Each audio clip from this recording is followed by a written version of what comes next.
Sir, unang question. Since yung verified impeachment complaint against BP Sara is now in the Senate, ang tanong ng marami, why the Senate went on break last night without tackling the verified impeachment case against BP Sara? Well, una, yun ang schedule namin. Alam niyo namang lahat yun. Na huling araw namin kahapon, magbe-break talaga kami at magre-resume matapos ang halalan sa June 2. Walang rason para magbago o baguhin yun kahapon. Napakinggan ko si Myla kahapon. Si Myla.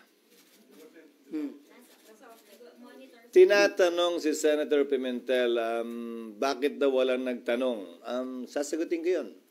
Trabaho ko bilang Senate President, sagutin o presiding officer, sagutin anumang katanungan na ibabato sa plenaryo.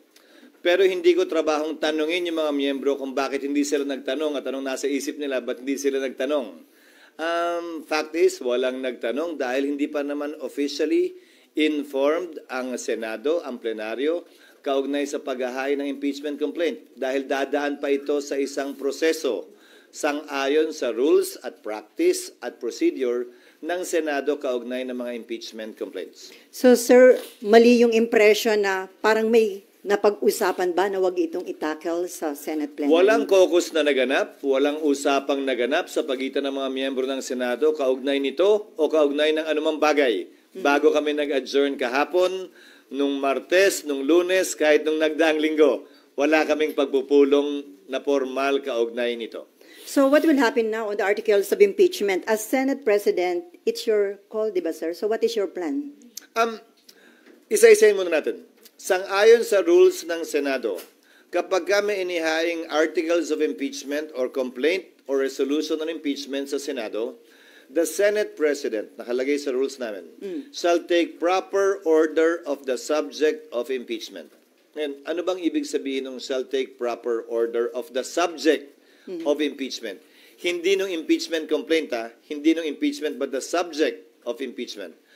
Ibig sabihin nun, kailangan isaayos muna ng Senate President ang Senado para sa pag-conduct ng isang pagdinig o trial. Sasagutin ko rin yung isang napakinggan kong abogado na tila eksperto din daw sa mga bagay na ito. Sabi niya, the Senate shall immediately, ayon sa kanya, sabi ng Constitution, proceed with trial. Busin na lang ng konti, pero parang hindi niya nabasa yung saligang batas. Walang sinabing immediately ang saligang batas. Ang sinabi ng saligang batas ay shall forthwith proceed with trial. Ngayon, kung babalik tanawan natin, bago ko sagutin yung tanong, Sally, kukompletuhin ko na para... Okay. Kung babalik tanawan natin, may inihain na impeachment complaint noong 2011 laban kay Ombudsman Mercy Gutierrez. Inihain nyo ng March 23.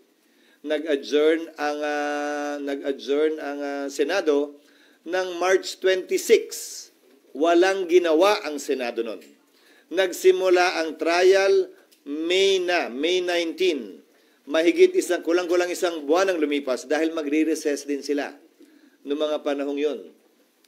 Kung maalala nyo ang impeachment ni dating Chief Justice Corona, ng yumaong dating Chief Justice na si Corona, final ang impeachment complaint ng December 13, nag-trial po sila January 19. So kung susuriin nyo, base sa President yung salitang forthwith, hindi naman po ibig sabihin nun kinaumagahan, agad-agad, dali-dali.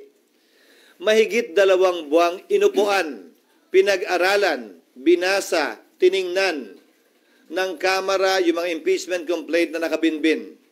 Mahigit 2 buwan, hindi finorward ng Secretary General ang impeachment complaint sa tanggapan ng Speaker para i-refer sa plenary at sa Committee on Justice. Magkatabi lamang naman ang kwarto tulad sa Senado ng Secretary General at ng Speaker, ang Secretary ng Senate at ng Senate President. Bakit naman kami bigla sasabihang gumalaw umakto agad sa loob lamang ng ilang oras? Kung nagpa-banjing-banjing sila gawin ito, siguro wala naman silang basihan ngayon na madaliin kami, lalo na nasa huling araw na ng sesyon. Yan pinadala sa amin, halos mag-aalas 5 pa ng hapon. So, bilang katugunan, gagampan na namin ang aming tungkulin na pwedeng magawa habang recess, kabilang na ang pag-review ng rules ng Senado sa impeachment dahil kailangan po itong i-update. Halimbawa, yung pagkakaroon at requirement ng judicial affidavits, yung pagkakaroon ng provision at procedure para mag-hearing sa harap ng commissioner, yung pagkakaroon ng matatag at malakas na pre-trial procedure para swabe na at hindi na komplikado at magulo yung trial proper. Ito ay mga bagong procedure sa rules of court na pumasok bago po namin itinalaga yung aming rules of impeachment noon na kailangan po naming baguhin.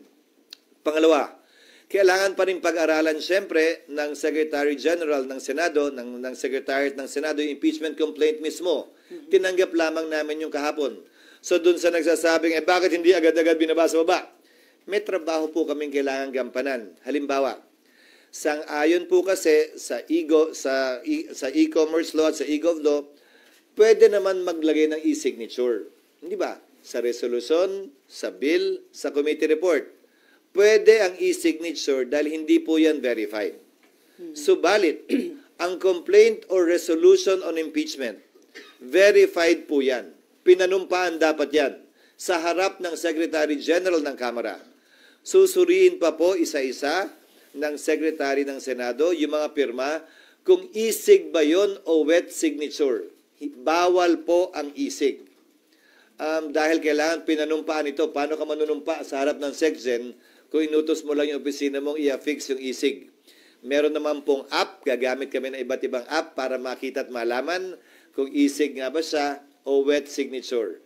Para matiyak na yung bilang talaga ay sapat dun sa 1/3 para mag-comply dun sa direct filing sa Senado. Mga halimbawa lamang ito na mga dapat pang gawin at gampanan ng Senado. At bilang panghuling sagot, para mag-convene ang impeachment court, kailangan may sesyon ang Senado. Okay. Para manumpa ang impeachment judges, kailangan may sesyon ang Senado. Bagaman ang trial pwede mag-proceed kahit na recess, tulad ng nangyari kay dating at yumaong Chief Justice Corona.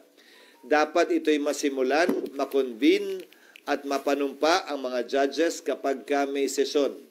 So kung may mangyayari mang aksyon o kaganapan kaugnay nito, yan ay mangyayari sa June 2, pag-resume ng Senado, matapos ang eleksyon at pasayan ng mayoriya ng Senado kung aamyendahan ba yung rules, anong ilalagay sa rules, i-authorize ba tulad ng nasa rules of court ngayon na suppletorily applicable na pwedeng mag-hearing habang recess dahil may 12 senador pa namang maiiwan natatawid hanggang 2028 pa ang termino, kabilang ako. 12 lamang naman ang matatapos ang termino. Gagawin ba yung parang sa rules of court, I'm only citing examples, na i-authorize yung 12, parang hearing before a commissioner, natanggapin lamang yung ebidensya. Ito'y court of record naman kasi. Ibig sabihin, kahit na wala pa at hindi personal na narinig yung ebidensya, mababasa naman. Ngayon nga may video pa.